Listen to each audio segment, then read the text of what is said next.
In today's show, I was striving for so long, and I still fall back into this, like I got to do this, or I got to keep this going, or I got to reach that goal. And like, it can motivate you to do things and achieve things. And as entrepreneurs, we need that little fire in our belly. But I hate striving because you never arrive at enough until you decide what enough is. So to me, success is when you know what your enough is: enough money, enough praise from other people, enough whatever. And for me, when I just have arrived at, and I feel like I'm again, work in progress, I have enough of everything I need. It's all here. I am enough. I don't have to be something that I'm not. I don't have to cling to something that I don't have. I have enough, and I am enough. And I think that's the most important thing to success. Because otherwise, it's not going to be dollars. I've made a lot more money than I ever thought, and I didn't get any happier. I had nicer things, and we have more opportunities, but I wasn't any happier. If anything, I had more existential problems, and like, oh my gosh, like, who am I? What do I do about this? And but man, enough to me, that's what success is.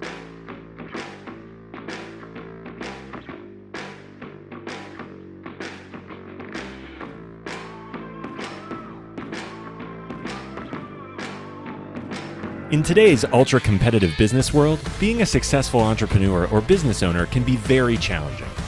Fortunately, contemporary times have blessed us with resources for tackling those challenges and getting us to success more quickly than we could have imagined. Welcome to The Root of All Success with the real Jason Duncan, a podcast that explores how the world's most powerful entrepreneurs grow incredible companies. This podcast looks at the 5 keys to unlocking success as an entrepreneur. A successful educator turned entrepreneur, Jason's mission is to use his gifts of teaching and leadership to help others get the results they want out of life. Join Jason every week and learn the keys to grow a truly successful business. welcome back to another episode of The Root of All Success. I'm the real Jason Duncan, and man, I have got a really cool conversation in store for you today. I'm going to be talking with Graham Cochrane. And if you are a fan of following business news, you may have seen a recent article on CNBC about this 38-year-old entrepreneur who makes $160,000 per month passively. I always read those types of articles because I'm interested. I'm in pursuit, like probably you are, in pursuit of that passive income. That's why I build the businesses that I own the way that I do, so I don't have to actively participate in the day-to-day operations. Well, Graham Cochrane's figured out how to do that to the tune of $160,000 a month and growing. And he only spends about 5 hours a week in his work. So we're going to talk today pretty deeply about that. But let me tell you a little bit about who Graham is. He is the author of a book called How to Get Paid for What You Know. And he's a business coach to over 3,000 premium customers worldwide. He founded The Recording Revolution, which is a 7-figure online music business in 2009. And that's really where things got started. You're going to hear us talk about that in the show, about how he started blogging and how long it took to get that thing up and running. And he now hosts over 80,000 monthly followers on his podcast, YouTube, and his blog, talking about business, about mindset, about productivity, and psychology. Graham has been featured in Business Insider, Yahoo, the Huffington Post, and of course, CNBC, which is where I found him. And we're going to link that article in the show notes. So if you want to go check that out. If you're watching on YouTube, you can see that I'm here at my home office in Gallatin, Tennessee, just north of Nashville. And it is a beautiful day in Nashville. It's a beautiful April day. And not know when this is going to release, probably sometime in May, but hopefully you're having a great day. Thank you for spending some time today on your podcast player or on YouTube. If you're watching this, thank you for tuning in. You can follow me on Instagram at The Real Jason Duncan, and you can follow me on LinkedIn at The Real Jason Duncan. And interestingly enough, because this is current news going on right now as I'm recording, it has just been announced that Elon Musk is buying Twitter. So I deactivated my Twitter account years ago because of the stuff that I didn't like seeing on there. And they were banning people that just had differing opinions. So I'm back. So if you're on Twitter, go follow me at Real Jason Duncan. They don't let me put the "the" in there because it makes the name too long. So if you're on Twitter, go to at Real Jason Duncan on Twitter. And I don't know how much I'll be involved in it, but I'm back, baby. All right, enough with all that. Let's go ahead and get into today's show. Please help me welcome Graham Cochrane to the show. Well, Graham, welcome to the show, man. It is an honor to have you on the show. Just thanks for doing this today. Yeah, I'm glad to be here, Jason. Thanks for the invite. Well, I would have much preferred to be able to do this in person. And, but you know how what's weird is I started this podcast and I only did in person. I only 100% only in person. I did that for almost a year. And then it just got to the point where some of the guests I wanted to have access to either couldn't travel or wouldn't travel, or it just didn't work out. So now I almost exclusively do these like this, but I do miss sitting across from somebody. I don't know if you smoke cigars or anything like that, but typically I would be smoking a cigar, drinking a glass of bourbon, having a long conversation. In a leather chair. I should have brought some bourbon in today, my midday bourbon on Zoom. Well, and I have been known to do that from time to time too. But man, thank you for being here. So I want to tell everybody, and I mentioned this in the intro, but it was a couple of weeks ago. I read an article on CNBC about this 38-year-old entrepreneur who makes $160,000 in passive income, works 5 hours a week. I'm like, okay, that's a very interesting headline. And so I read the story with great interest, and then reached out to you, and you were kind enough to reply. So yeah, I would love to be on your show. So that's how I was introduced to you. But I want to kind of start our conversation today for the root of all success on this episode. How did you get your start as an entrepreneur? Because sometimes people say, well, I started as a kid. I used to mow yards, or I sold lemonade. For others, like I didn't start my entrepreneurial journey until I was in my late 30s. So how did it get started for you? What was your first thing you did as an entrepreneur? Yeah, I mean, I dabbled in freelance stuff starting in college. I was an audio engineer. So I'm a musician by background, singer-songwriter, wanted to be a rock star, got into audio engineering. So like producing records. I thought that was fun. And so I had some equipment, and I remember being in my college dorm as a freshman, and I would record bands. And it started by recording like senior recitals for the music school. I'd put flyers around the campus and be like, oh, I could come record your recital. And I dabbled in, and I was confident enough to do that. It was a basic service. And then I started to make records for bands, and it was all just fun. So when entrepreneurship was fun and it was no pressure, it was a fun process for me. And that's where I really got my start. I tried to go full time in my early 20s doing audio engineering, and it stressed me out when clients would back out, or they need their deposit back, or they had to push the record back till like 4 months later. And I'm like, I was my rent money that month. we need to make the record now. So I couldn't handle it. I just went back to I was an audio engineer for a software company. I just needed stability. So that was my first dabbling in it. But the short story is it took a global recession in 2008, 2009 for me to have to start a business. And that's really where this business began. So as a musician, just because I love to play guitar, I'm not a very good guitarist, but I love to play. So what is your instrument of choice? What do you like to play? Yeah, I'm a guitar player, but you live in Nashville. I have to be careful. I'm a singer that plays guitar, not a guitar player that sings. There's a very different things. Oh, well, let me tell you, I even though I live here, I do not have the chops that these guys do. I started playing guitar. I guess, man, it was, again, probably early 30s. I didn't really play ever. And it's just a fun thing to do. And I don't do it often, but my son has become a pretty darn good guitarist. And my daughter is really good at her guitar, and she plays pretty much anything. But so guitar is your thing, but you're also a songwriter. So I've never had that ability to do creative songwriting. Do you think that songwriting kind of played into you, or the creative ideas behind what you're doing as an entrepreneur? Oh yeah, that's interesting. I mean, I've always been a creative. So I was a theater kid. Did musical theater. I liked building things and creating things and playing. I was interested in like photography a little bit, like Photoshop, because that was cool. You could mess with things, website design. I remember like playing, like I'm not good at any of these things, but I remember playing with like Dreamweaver back in the day to make websites, like back in like 2000, 2001, and it was so confusing, but I was like, I just wanted to understand how to make something in a creative sense. And when it got too technical, I was like, I'm out. I don't like the technical stuff, but yeah, I think I have a creative brain. What's interesting though, is how all those things seemed random to me. Like all my interests, I always lamented the fact as a kid and a teenager that I was a jack of all trades, master of none is what it felt like. And I really wanted to be great at one thing. And I never was. I was pretty good at a lot of things.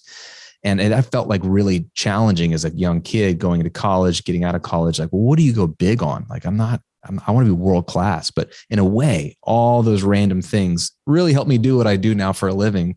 I get to dabble in website, dabble in video, dabble in performing and speaking. I public speak every week on the podcast and the videos, if you want to say it that way. And I love all of that stuff. So it's come in handy.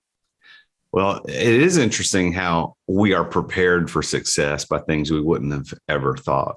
I feel like that you and I are probably a lot more alike than we know, because I feel like that I have always been that jack of all trades, master of none. And I sometimes second guess it even to this day as an entrepreneur, and I've built multi-million-dollar businesses, but I still feel like, what would it really be like if I just focused on one thing and I didn't do anything else? Like, for you and I were talking pre-show about the podcast. I love doing this podcast, but it's not really a moneymaker for me. But what if I just said, forget everything else, I'm only going to do this, I'm not doing nothing, what would happen? I don't know. I'm afraid, honestly. I'm afraid to take that leap. So I think you and I are probably very much alike, but you've succeeded significantly since then. So how did this success, I read about in this article. So you were doing the blog in 2008 about the Recording Revolution blog, and it just started taking off pretty, I wouldn't say overnight, but it started taking off pretty quickly.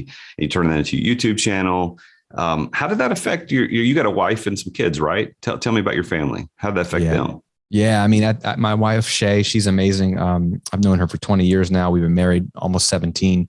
I have two daughters, almost 13-year-old and a 10-year-old. At the time, though, we were 3 years married, brand new baby, had just moved to Florida, had just bought our first house. And that's when I lost my job. And it was the second job I lost in the same year. 2009 was a bad year. Lost two jobs that year. But that was when I was trying to get more freelance clients for the music production. That's what led me to maybe I could blog, maybe I could start a YouTube channel. It could have been a podcast, but I wanted to start putting out some content that showed my chops, show what I was doing with what clients I did have, to establish some authority, credibility, maybe get some more client work. But yeah, it was scary because it was just like a lead generator was the goal. And then people ended up really liking the videos. So imagine everyone in the world's like, your podcast is amazing, Jason. Can you do an episode a day? And you're like, but this doesn't pay me any money. So I couldn't justify the desire, even for my small little audience, for more content. But I did as much as I could in between client work, because again, I was unemployed. So I had time. So I would just pump out content. And then it was really a race to figure out, how could I monetize this, even if it just maybe $1,000 a month or $2,000 a month. That would help, because we were on food stamps and we were on Medicaid. We would take whatever we could get. So I just needed it to do something to justify the time I was spending on it. So food stamps and Medicaid, barely making ends meet, losing two jobs to $160,000 a month of passive income for 5 hours worth of work. Anybody who doesn't believe that's possible, what would you say to them? Oh man, sometimes I don't believe it's possible. I love it. It's funny. That CNBC article was a trip, because I don't get a ton of major press. I'm trying to do a little bit more, but whenever I get outside of my niche and my area, and it's now the general public, and get a lot of eyeballs for a couple of weeks, everything ramps up, and including the skepticism and hate mail. I got a lot of that. I always get some of it, but I got a lot of that. And a lot of it is just, this isn't possible. This smells like it's a bunch of red flags in this article. This isn't real. And dude, that makes sense, because it is hard to imagine. It's hard to imagine something like that. It just is. It's hard for me to imagine. My goal, Jason, was to make $60,000 a year. If I could do that full time, working 40 hours a week, $60K a year from home, I thought I would have won the lottery, because my wife and I used to make $30,000 a year full time at our respective jobs. And if she wanted to stay home with her baby and I could replace her salaries and not have to leave the house talking about music all day, I was like, this is crazy. So that was all I could imagine, because you've done incredible things. I bet you couldn't have imagined what you've accomplished 20, 30 years ago. And it's hard to imagine some things. We always want a little bit better than what we have, because that's all we can kind of imagine. And so I'm not one of those entrepreneurs that had a vision. I'm not an Elon Musk that can literally see, this is what we got to go build. Let's go get to Mars. And it's going to start with, Tesla. And it's going to start with SpaceX, and then maybe Twitter will get involved with all that somehow, getting us to Mars. But he's got a vision. Jeff Bezos had a vision for what Amazon could be. And it's so noble and inspiring. I'm not that guy. I'm figuring out what God's been doing all along kind of guy. But as I got a little further, I'm like, well, maybe that would be possible. Maybe that would be possible. So I'm a couple steps at a time guy. And I just kept pushing the boundaries. How much could it make but more importantly, how little could I work in it? Because I don't want to work a lot. And that was always interesting to me, is how could I keep the revenue the same or grow it, but work less every year? And that's been a fun game I've been trying to play for 13 years. Why do you think people hate on that? I've never understood that. I have my theories about it, about why people would, first of all, take the time to write you a letter after reading an article. Like, come on, man, don't you have a life? But why do you think, where do you think that motivation comes from? What are they thinking that makes them say, that's crazy, and we hate you because of what you're doing? What do you think? Yeah, there's two ways of seeing the world. I mean, I hate to boil it down, but there's really two ways of seeing the world. There's a scarcity mindset and there's an abundance mindset. Mm-hmm. And this can look a lot of different ways, and you may not use those words, but it's functionally the same thing. So I think that has a lot to do with your upbringing, the people around you, and maybe some personality tendencies. There's some people that have just, more negative tendencies, and they may have to fight through that. Some people are a little too positive and they get themselves into trouble. They try everything. But I think that we're a product of one of those two. So I think the hate mail comes from people that see they see that story and they go, that's not possible, because it's not possible for me. I couldn't do that. So either it's not really real, or he did something shady to get that. I mean, America struggles right now, right? Because we have this dichotomy in our mind. Americans have been taught to both love and hate successful people. We all want to be successful, but we all demonize successful people, right? All the bad guys in the movies are business owners. It's the worst, you know? And it's like, man, but it's because there's this scarcity mindset. But then another person can look at the same article. You're one of them. But even someone that's not been successful like you could look at the same article and say, wow, that's possible. Instead of like, that's not possible, they go, is that possible? How could that be possible? They get curious about maybe I won't do what Graham did, or maybe it'll take me a little bit longer or less money, but maybe I could do something like that. So it's just the same facts and same data points, but two different ways of looking at the world. And I think we're a product of our upbringing for sure. So some of us have to come out of a scarcity mindset and learn an abundance mindset. And some people maybe were blessed to be in a family that kind of like thought about what the possibilities are. And that's incredible. Not all of us had that. I didn't have that. I didn't have that. So I've had to learn that. But other people have it naturally. But I think that's what it is. There's two ways of seeing the world, and that's how you're going to get reactions to that kind of content. I would think that you're probably right on. And it really is a shame, though, that there are people that look at success. They got bad money stories. They've got this idea that money somehow is intrinsically evil, and if you got a lot of it, you evidently cheated somebody to get there. I remember talking with somebody about this not too long ago, and I grew up in a pretty middle class family. We never went without, but we certainly didn't do exotic vacations or anything like that. But there was always this unspoken thing, not just in the family, but like in the community and in our church, that the people who had money were somehow, they're less, like they're not. And it's a shame. I didn't realize I had that money story until my life started exhibiting some of that things, because I've become a millionaire, and it kind of, wow, what is he doing? Who's he cheating? What rules did he break? So it's a shame that happens, but congratulations to you for surpassing your $60,000 annual goal by significant numbers. Thank you. So Shay, is your wife Shay? Yeah. So Shay is watching you write this blog, and were there ever moments in this beginning? She's like, you need to really go get a job. Was there this moment like, that's cool that you're doing this, honey, but you really need to go get a job somewhere? Did that ever happen? That conversation? She never did come up, because it was really the opposite. I'm the more fearful one. She's the more entrepreneurial one. She has her own successful business, and she's always been like that kid that was having lemonade stands. Like you said, that was her. Like, she was selling stuff to kids on the playground. She could turn anything into something to sell. So very different personalities. So I never thought I'd be an entrepreneur. I thought I would just stay as a creative, and she could be the entrepreneur doing her thing. But so when she saw what I was doing, she was like, you hate having a job. Like literally, I hated being in a cubicle. I hated working retail. She's like, you hate that. That's not you. So she didn't want that for me, because as my wife, she wanted me to be happy. Now, was she scared? Did she like being on food stamps? No. But she was like, we could make something work. She was a photographer. She still is. And now she owns a stock photography agency, like a subscription product. But she used to like do weddings and portraits. And she's like, I can get some gigs. You'll do some gigs for with your bands. And then, maybe this online thing will work. You'll pick up a little bit of the income, or sponsors on a podcast or something. So she didn't know how it would work either, but she would rather me give that a shot. So on the days when I was like, I don't know if this is going to work, Like the Christmases and the holidays when I had to go see her parents and her grandfather. And he's like looking at me like, what are you going to do to provide? You know, like I can just tell. So blogging about what music production? How does that make money? I don't know how it makes money, but I feel like I'm supposed to do this. Like it was scary. It was nerve wracking, but she was always supportive.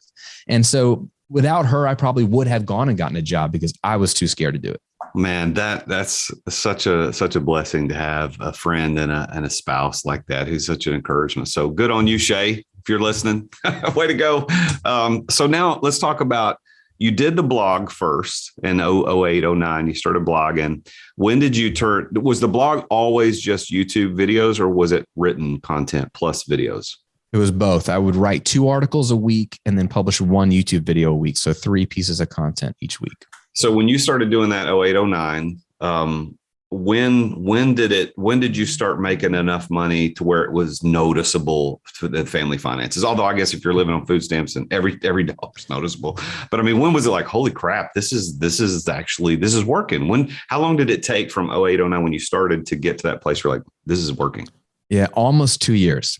Wow. To that holy crap point. The first year I launched a few digital products. So I didn't realize they were called online courses at the time, but I was filming some videos and throwing up a PayPal button and seeing if somebody would buy a zip file of videos. Like, I tried some of those things. And I think in my first year, I made $5,000, which is pretty sad. I worked like almost full time for a year, made $5,000 off of the website stuff. But it was the second year when I started to see the first, like you have leading indicators and lagging indicators, right? In business. And the leading indicators in this type of business is audience growth. And so I was starting to see my website traffic and YouTube traffic would really start to scale in about 18 months in. And then that led to more people on the email list, which more people than hearing about my products. And so the back half of my second year, I was making, maybe I'd made 10, 15,000 for the first half of the year. The back half of the year, I made $60,000 in that back half. So by the end of the year, I finished up just over 70 grand for the year. And so imagine this is now 2 years after of this kind of like white knuckling in my home office when my baby's crying and my wife's like, I hope you're making it work. At the 2 year mark is when I was like, oh my gosh, we're going to be fine. We don't qualify for food stamps anymore. This is going to work. And the crazy thing, Jason, was that it was only a month later, like January of the third year, where the income went to $10K a month. And I was like, oh my gosh, we're going to double already and nothing's changed. That was when I just saw the hockey stick. This is going to be a crazy ride. Was the income primarily through ad revenue on views on the YouTube channel or through the blog, or was it courses? Course sales. And it's always been that way. I mean, I make a little bit of ad revenue on YouTube, but it's nothing compared to what I'm going to able to do with the course sale. So for me, it was always selling my own products. So what was the first product, the one thing that you put that PayPal, but what was that?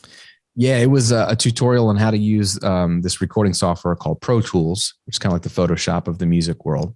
And it was like a 3-4 hour, like, hey, let's sit down. Let me show you the software. This is what I used to do with my friends. And this is kind of how the business model, how to think about it. Like I used to sit down with my music friends and be like, this software is so confusing. I'm like, okay, it's not that confusing. Pour some coffee or some bourbon. If you're Jason, midday, pour some bourbon. Let's look at the software. Let me walk you through. Here's how it works. Here's how to think about it. Here's how you make music with it. Let's get your first track recording. And I try to make a complex piece of software simple, just like I did for my friends. I just recorded the whole thing and talked to them as if they were my friend, zipped it up and sold it on the PayPal button. And that was like $45. And it was called Pro Tools Bootcamp. Do you still sell that tool?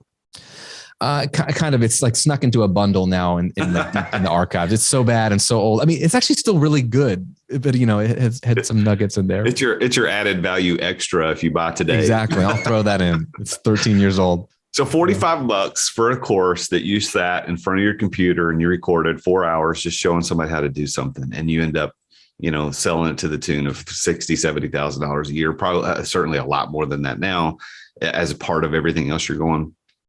What is it about selling courses online that you figured out that so many people like me and so many others haven't figured it out? Like I'm a coach, I'm a business coach, and I coach people privately. I do some group coaching. I have a mastermind, and I have a course or two, but like I don't make any money off the courses. So what is it that you figured out that people like me and others like me can't figure out? What are you doing? What's the magic sauce? Magic sauce is audience. So there's a lot of ways to create money online, and you've done some of those ways. You've done some of the really juicy ways, some of the faster ways too.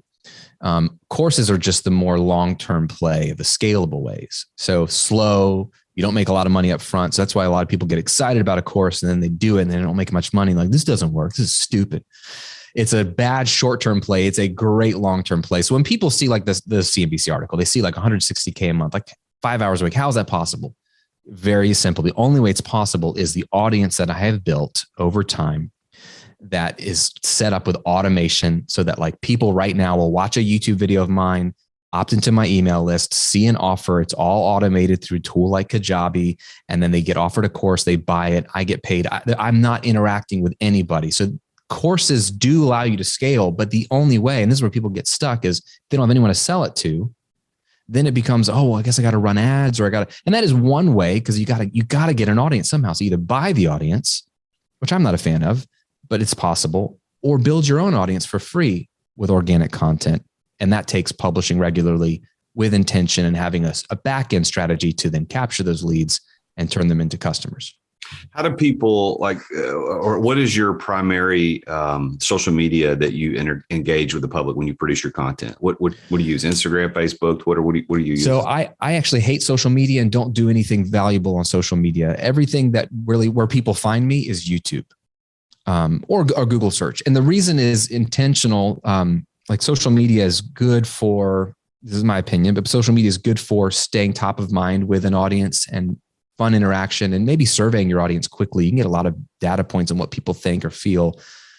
It's a bad discoverability tool unless you get lucky, and you can get lucky and you can blow up on TikTok or on Instagram. But what's much easier to do, and I'm a fan, you're going to see the trend. I'm a fan of working smarter, not harder. What's much easier to do is to be discovered on a search engine. And that's what YouTube is. It's not a social media platform. It's a search engine. It's the world's most advanced search engine. And so you've got Google and YouTube. And I thought in year one, I was like, well, if I create content that will show up in a Google search or a YouTube search, I'm likely to be found. And that has been the bedrock of what has allowed me to do anything. To publish a book, to have coaching clients. It all comes because they find me on YouTube. I'm not doing anything on social that's worth note. I have an assistant who will chop up my videos and throw them up there, but I'm not on there. I barely am. I was on there when the CNBC article blew up because I was getting all these people showing me love. And I was just trying to welcome some new people, and it was an influx. And you got to me at the very beginning before it got really overwhelming. But I don't see social media as a great play. And that's why people get burned out. Like, Graham, I'm on every platform. But do you publish on YouTube? Do you have a blog? I mean, a podcast is good too, but that's still a bit of a closed loop in the Apple Podcast app or Spotify. If you had to pick one thing to do that has the most legs, it would be YouTube for sure. That's first of all, it's an interesting perspective that you've got. And for those that are just tuning in or figuring out where we are in the middle of this is Graham Cochrane. And he's figured out how to create $160,000 a month in passive income through a lot of hard work. But now he doesn't have to work as hard. He works very smart. But I think your perspective, Graham, is really good because people get caught up in that trap of I got to post X number of times a day on X numbers of platforms. And your success has been directly linked to YouTube. And I checked your YouTube channel this morning, 633,000 subscribers. That is significant. And it sounds to me, based on just our conversation, that you've done that 100% organically. It's just you post it, people find it, they like it, they subscribe. I just subscribed this morning, even though I have nothing to do with the music industry. I'm not a recording guy. I just like good people like you, and I'm going to follow what you're doing. So I'm on there. So let's talk about YouTube for a second, because I really like what you said about that. If somebody's out there and they're saying, okay, I've got knowledge and content to share with the world. I'm going to do it through YouTube, like my idol Graham. What are you saying? Daily videos on YouTube? Do you saying weekly, twice a week? What's kind of the thing that you would recommend? Obviously, every content's going to be received differently, but what would you recommend? And then also link the videos. Yeah. So frequency would be minimum once a week. Think of it like a TV show, your best TV show, your favorite TV show, they episode every week. Like if it disappears one week, you're like, is the show over? Did the season end? Did I miss something? So people need to depend on it. And that might sound arrogant, like, well, nobody knows about it. No one's depending on it. But you have to think of it as if you have to imagine there's lots of people watching it and they will eventually.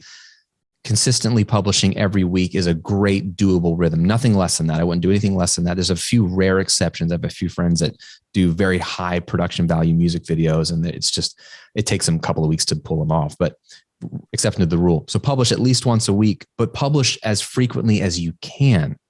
The more content you publish, the algorithm likes it, but also it's just math. Like most of my videos aren't going to do much. The 80-20 rule will tell you that 80% of my videos are going to be kind of average, but 20% of them are going to be really good. And really 20% of the 20%. So my top 4% of the videos are going to really probably drive all or the majority of my leads and traffic. And you never know which videos will pop. You just don't know. And so you have to publish as much as you can to increase your chances of getting through the bad videos to get to the good ones, to get to the gold and the diamonds in the rough. So I would say publish as much as you can. But what's important about that is as you can consistently. Could you do this for 5 to 10 years? That's what I always think.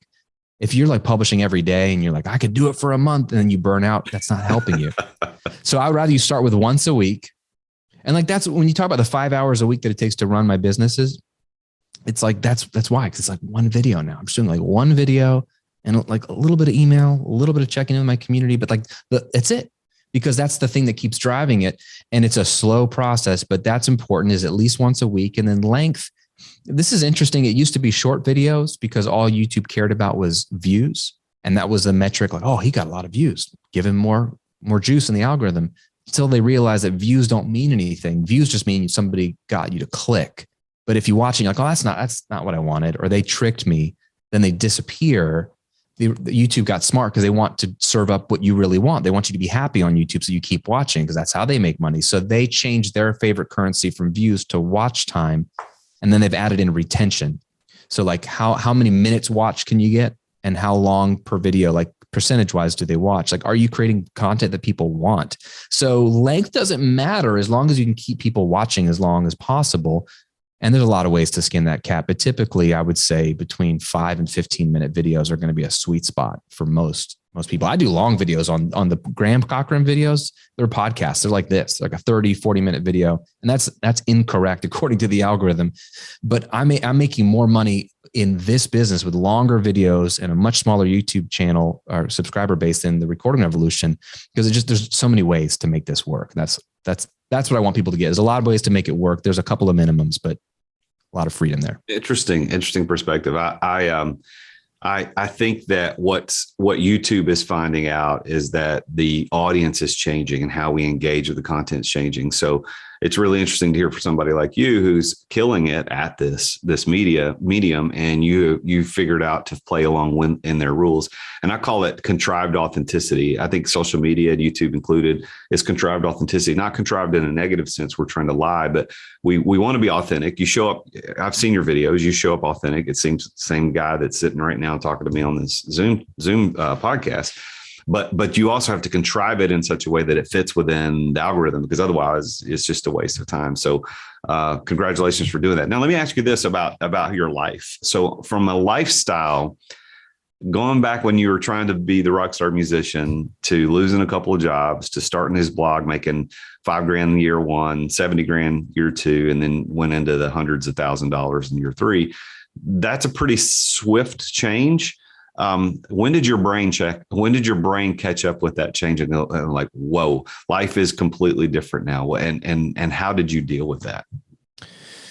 Yeah. So I can remember 4th of July, the year was 2012. And I was, in our community pool. We had moved into this nicer neighborhood, which was the first big purchase we made, which is I needed a better home office situation, because the house we bought when we moved to Florida was not for working at home. I had a job, that I lost.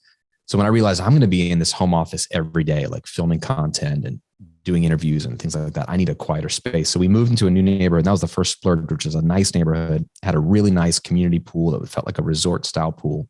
And I remember 4th of July in my third year of business, they had a big pool party, and I'm in the pool and it's super crowded. Like you're bumping next to people. And it's kind of funny pre-COVID. Like, I don't think anybody would want to get in a pool. A lot of people now post-COVID, everyone's freaked out about like, oh, humans. But I was in the pool. And I remember going and checking my phone, because I would run like a 4th of July sale. I used to do this for years, and I would discount some of the products in my catalog, and I would email out my list. And I remember looking at my phone and then getting back in the pool. I had made $25,000 that day while I was in the pool on 4th of July, eating a hot dog and listening to the crappy DJ play music in the community pool. And I was like, this is insane. This is so crazy. I almost had to work a whole year to make that amount of money. And I made it while I was sitting in the pool. And that's just when my mind was like just two simple thoughts. One is just gratitude. Like I'm so thankful, God, that this is possible, because I didn't even ask for this because I didn't think this was possible. But then the other thing is like, what else is possible? And that's when I really continued on this journey of getting back from scarcity to abundance. Like I just got more curious about what's possible. Could I do more? And I didn't need any more. And I didn't have any grand ambition, but I just got really excited about creating new things and connecting with people, because it's the coolest business model in the world. You just serve people and help people and talk about something you're interested in. It's not to talk about, you said contrive authenticity. I don't feel like I even have to like give into the algorithm. I'm kind of just giving into what people want, because that's what the algorithm wants, is what people. So it's really about serving people still. Like, what do these people need? What do they want? And that's the moment I was like, dude, game over. Whatever happens from here, this is crazy. This is fun. How are you translating your success and the money story? Because we talked about the bad money stories, but how are you translating that and teaching your daughters? Because I know a lot of people in your position, and they're concerned. My kids are older. My kids are 21 and 19. They didn't grow up they didn't see this massive shift in our wealth and finances until the last, 8-9 years or so. So for them, it wasn't a growing up 10, 11, 12, like your girls are. Your girls are 13 and 10, I think you said. How are you educating your girls on how to deal with this type of wealth? Because this is forever changing money. This is the type of money that changes people, good and bad. So how do you deal with that as a dad? Man, that is the best question anybody could ask me. No one's asked me that till you. That is like literally the conversation Shane, my wife, and I have regularly now. It scares me. It scares me because I didn't grow up with that. I'm very much like you, middle class. We were fine, nothing fancy. I had a grandfather who was very generous. So I remember anything really special we did, he paid for, which always inspired me. The small tangent. That's what I want to be. I want to be my grandfather. I want to like bless my, like the Proverbs says, like, a good man leaves an inheritance to his children's children. Like I'm thinking about my grandchildren. I'm not just, no offense to my kids. Like I love them too, but I'm thinking longer than them, like to their kids. How can I bless their kids? But it scares me because my kids they're a product of like the story that God's had for our life. And I'm not ashamed of it because it wasn't my decision. That's the thing. I never can feel guilty because I didn't I'm going to go do this. I didn't want to do this. I stumbled into it, but it is what it is. What we're working on, and I'll tell you in 10 years if it's worked, right? So come back to me in 10 years, is one, we're constantly talking about the source of everything we have, which we're a Christian family. So it's God. So everything we have is a gift, is what the Bible teaches you. That's hard for kids to understand, but like it's helpful for them to hear that a lot from their parents, that it's not the result of our hard work. Although we have worked hard, it's a result of God's gift. So you can't really boast if it's a gift. Like, oh, thank you. You just say thank you. So we're trying to teach them gratitude. Where does it come from? What's the purpose of money? Right? That's been so important for me from day one. Like we gave them the little envelopes, right? You get your allowance or you get your chore money, you get 3 envelopes: give, save, and spend. And in that order, right? You always give a portion of what you make first, which is giving has been a huge part of our story. We could do a whole episode on just crazy stories about giving and generosity, but it's a huge heartbeat of mine. Saving, right? Because you never know what a day may bring. So like never just spend everything you make. So I'm trying to beat that into their little heads, or save up for things that cost more. Like it might take you a while. So save a little bit and then spend, right? Enjoy it, spend it on what you need. And so we're trying to teach them those things. And then it's like, we're just constantly having conversations about mommy and daddy, like the house we have, the cars we have, the trip we just took, the fact that we can eat out at this restaurant. It's like nothing. This is not normal. And so one way we've tried to show them, because you can say that all day long, one way we try to show them that is we've partnered with an organization called Compassion International. I don't know if you're familiar with them, but we really love what they do. And we've been sponsoring kids. We have about 10 kids all around the world. We sponsor monthly through a sponsorship model. And, you write letters and you see pictures and send pictures. And so they're like our additional kids, right? Like they're part of the fam. And so we learn a lot over the years. It's been almost 8-9 years we've been sponsoring these kids. You learn a lot about what life is like in Nicaragua and in, Ethiopia and Dominican Republic and all over the world. And that helps our girls see their kids, their same age, living very differently, getting very excited about being able to have a refrigerator in their home. Like this is the first time they ever had a refrigerator. So that's helpful, showing them that. And then traveling and seeing that kind of stuff. That's a huge part of what we want to do is take them to wherever every single one of these kids lives and meet them in person and show them what, the rest of the world lives like. So I don't know, man, it's hard. We have a lot of conversations. I don't think it'll sink in right now because they only know what they know. A lot of right now we're getting why can't I have a phone? Because our kids don't have a phone. And they're like, you can afford it, Dad. Why can't you give me a phone, my 13-year-old? And it's like, it's not about money. Like, so, but that's like, you can hear it. Like, well, I know you can afford it. Give me a phone. It's like, there's a lot of things I can afford that I'm not going to buy because I don't think it's good for you or whatever, a lot of things I deny for myself. So we're just trying to be honest and transparent about this is crazy for all of us, not normative, and it comes from God, and then how to manage it. Yeah. Well, good luck with that. I know that's a struggle for a lot of people. First generation wealth gets spent by the second generation and lost by the third. That's the story. And so good luck with that, because I know it's a challenge for not only you, but a lot of the listeners probably are in the same situation. Most millionaires today are first generation. They've made it themselves, and their kids, if they're not taught and inspired to also be entrepreneurial and how to go make that money on their own, they can just look at others and have this attitude of I'm entitled to it. And I'm not that certainly I don't know your daughters, but hopefully that's not their attitude. And you and Shay can help mold them into have a grateful attitude and want to be generous. So good luck, because I know that's going to be a difficult thing. I want to take turn the conversation a little bit to your other businesses. So you've got, of course, the blog and the YouTube channel, the Recording Revolution, which has got, you're making seven figures just on that alone. But you've also got Automatic Income Academy, the six-figure coaching community, and the Epic Mastermind. Could we spend, you don't have to do a ton, and I'm not asking you to pitch, although if you want to pitch, that's fine. But if, like, what does the Automatic Income Academy do for people? I've read your page. I've gone through the page and read it, and good job, by the way, whoever's writing that and putting that together is great work. But what is that for? And what are you doing with that business? Yeah. So my personal brand under GrahamCochrane.com, that's what I'm focused on 100% right now. So the Recording Revolution is 100% hands off. My business partner runs it. I stepped away from doing the content on YouTube a year ago. So that's in transition. So that's the great thing, is that's still very profitable. Not as much because I'm not in it. And some of the fan base was like, if Graham's gone, I'm gone. But he's running that. So I can focus exclusively on the personal brand. And in that brand, all I'm doing is helping people create the kind of business that I've created.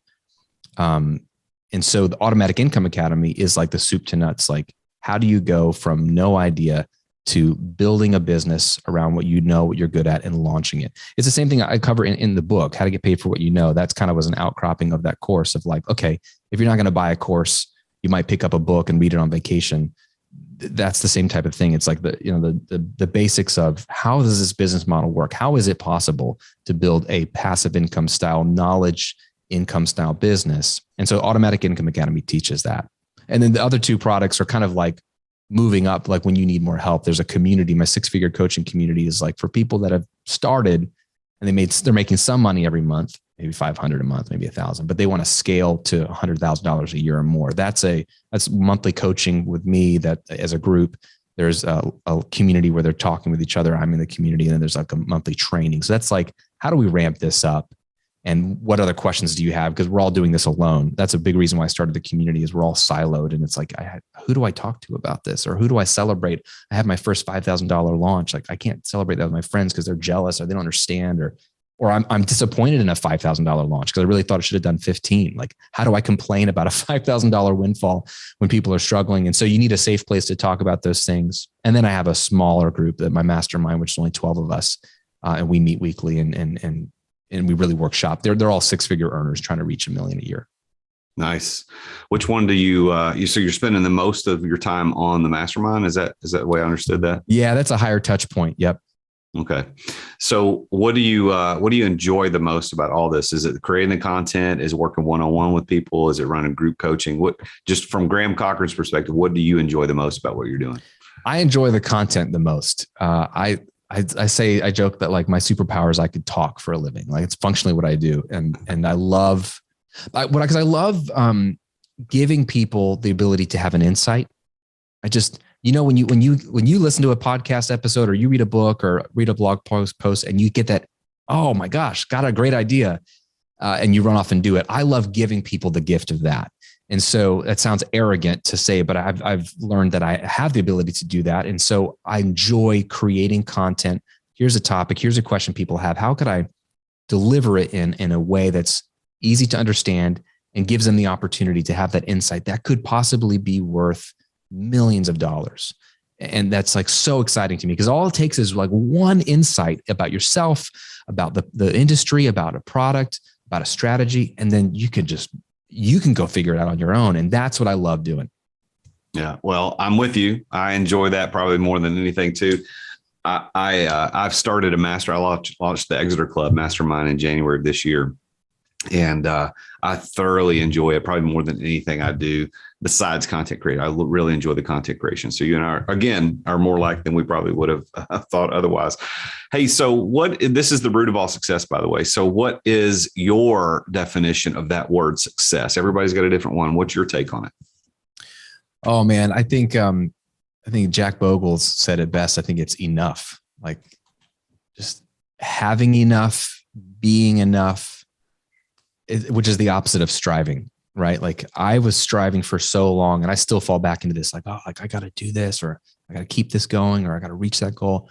And like, it can motivate you to do things and achieve things. And as entrepreneurs, we need that little fire in our belly, but I hate striving because you never arrive at enough until you decide what enough is. So to me, success is when you know what your enough is: enough money, enough praise from other people, enough whatever. And for me, when I just have arrived at, and I feel like I'm again, work in progress, I have enough of everything I need. It's all here. I am enough. I don't have to be something that I'm not. I don't have to cling to something that I don't have.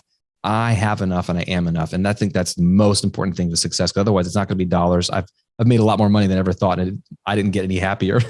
I had nicer things and we had more opportunities, but I wasn't any happier. If anything, I had more existential problems and like, oh my gosh, like who am I? What do I do about this? And but man, enough to me, that's what success is. So with that as a definition, do you consider yourself to be a successful person? Oh man, yes and no. The reality is, yes, I'm a successful person. I have all that I need. Enough love, enough acceptance, enough time, enough health, enough money. But then I believe lies sometimes, like, oh, maybe a little bit more acclaim would be nice, or maybe a little bit more money. And so, yeah, it's just like the old man, new man, just like flip-flopping. So it just depends on what day you ask me. In my right mind, yes, I'm successful. Well, knowing you now after this conversation, I'm even more happy for you and for your wife and your daughters because of what you've accomplished, because you're the kind of guy I want to have that kind of influence and wealth. You're the kind of guy that needs it because you're the kind of guy that's looking out for other people. And it's not just about yourself. There's a lot of people that I've interviewed on this show that are like us, that we want it for other people. We want to bless other people. And I'm always happy to talk to those people. And occasionally I talk to people that you can tell it's really all about them and about their individual space in the universe. And it's not about what God's got going on for them and their community. And, more power to them too. But congratulations to what you've accomplished. Congratulations to your perspective. That your faith is still strong, it seems like, and that you're trying to do the right thing. That means a lot. As someone who also follows Jesus, it's a very, very important thing for me to connect with people like you that do that.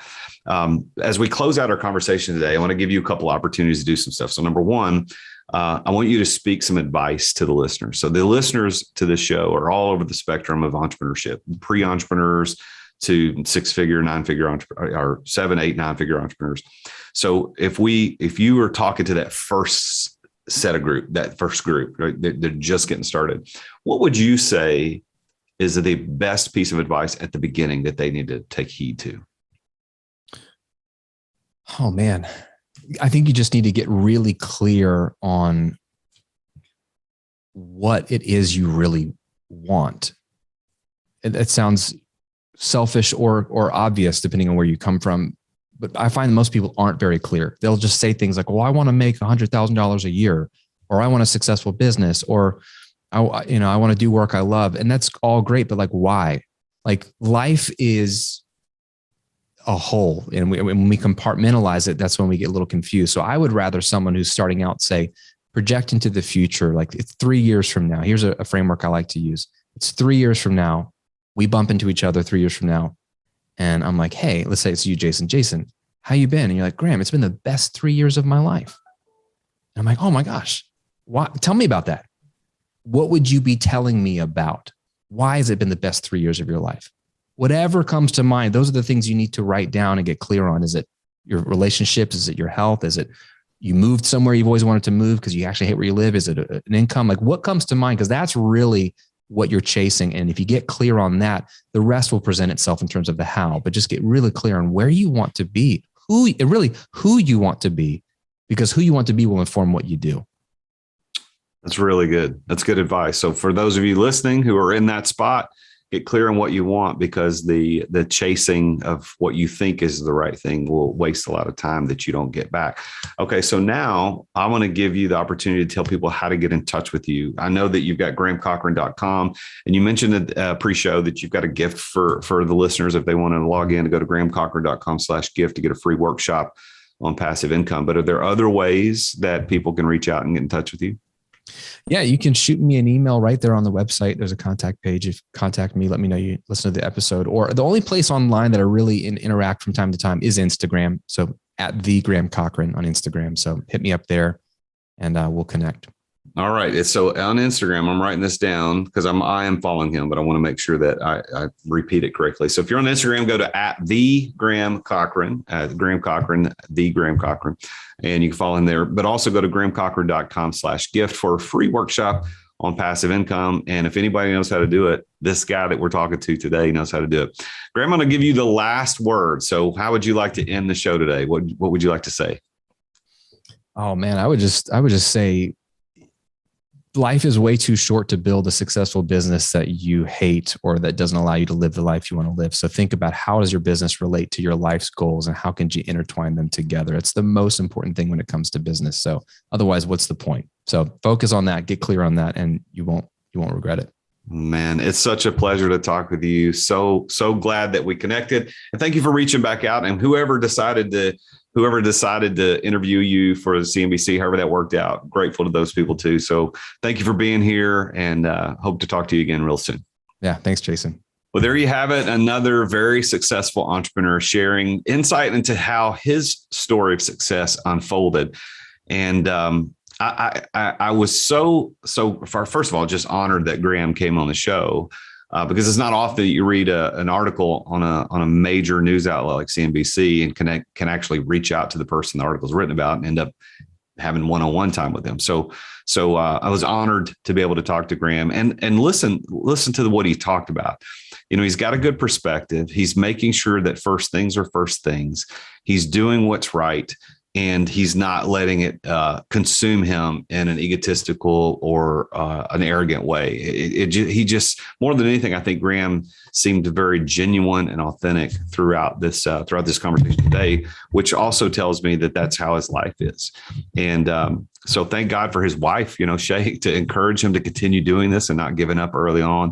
And for the people, the thousands and thousands of people that he's affecting and helping to get into the recording business, if they're looking at the recording revolution, or if they're figuring out how to create automatic income through his Automatic Income Academy, his six-figure coaching community, or the Epic Mastermind.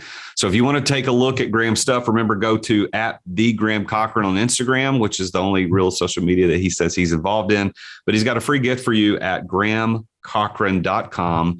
GrahamCochrane.com/gift. So go check that out. Now, I want to say this before we finish today. I want to let you know that one of the things that I do as a business coach is that I help people work less and make more. That's kind of my thing. I was able to step away from a very successful business without selling the business, continue to receive the financial benefits so that I can go on and do other things. And now it is my mission to help other people just like you figure out how to do that as well. And one of the ways that I do that is I've got a business accelerator. It's a group coaching program that I do. It takes 8 weeks to go through. It's an hour at a time. It's live with me and no more than 12 other entrepreneurs. And we talk about the 4 core principles that I use to exit daily operations of a multi-million-dollar business without having to sell it, where I could continue to get the tax benefits, continue to get the financial benefits of business ownership. And I can show you exactly how to do that. And I'll show you those 4 core principles throughout the Business Accelerator.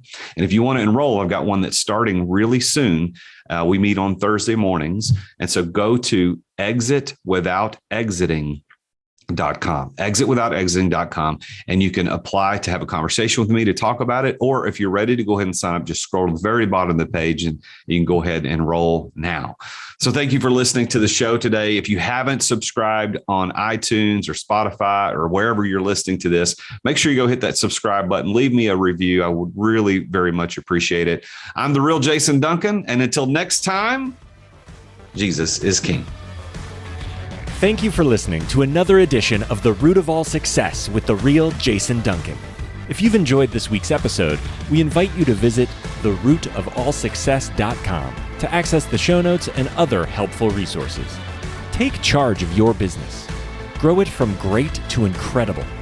Join us again next time here on The Root of All Success.